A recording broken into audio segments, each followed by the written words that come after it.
My name is Charles Jeffrey. Richard Malone. Lola. Matty Boven. Supriya Lele. I'm Eden, and I'm one half of art school. And I'm Tom, and I am the other half. Our non-binary Barbie is a homage to our opening look from last season. Autumn Winter 19 collection in fluorescent neon satin. A waxed cotton skirt over a padded base. Sort of like an Alice in Wonderland or Queen of Hearts.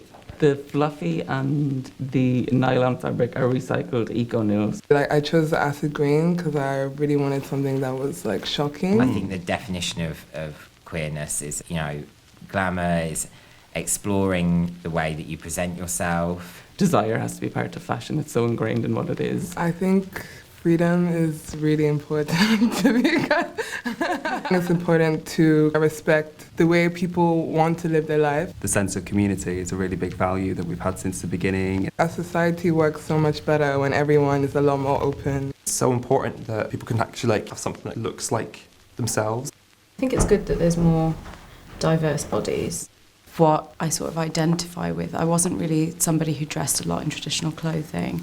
My take on Indian aesthetics more modern. This print, for example, it's a really traditional print, and I quite like that grey space that until you know about it, you don't realise it.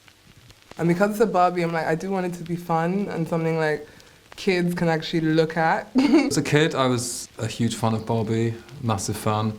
I'm having a Barbie styling head and making its hair wet, plaiting its hair and putting it in the airing cupboard, obsessed it would be curly. I personally wasn't given Barbies, but I stole my sister's Barbies. I had so many. I loved them. And I remember sneaking and taking it in for show and tell, and all the kids were just like, "Look cute. The hairdryer's good. The belt's good, isn't it?" I don't think any designers work that small. It was quite hard to work that tiny. Getting the stitch small enough on the machine to look like it was an actual top stitch. And just the draping and stuff. You have to be quite careful with that. Since the dress is from our collection Portrait of a Lover Boy, so I guess Portrait of a Barbie.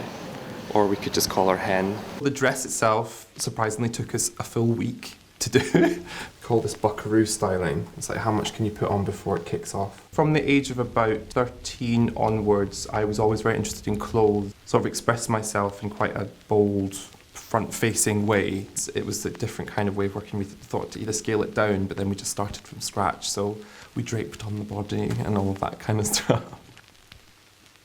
I just love all of her. I think she's great.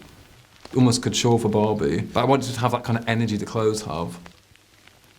Creating that icon is the alternative Barbie. I just think it's so fab. It's just so good to have something that represents you. She's such a businesswoman, and I wanted her to portray being a boss.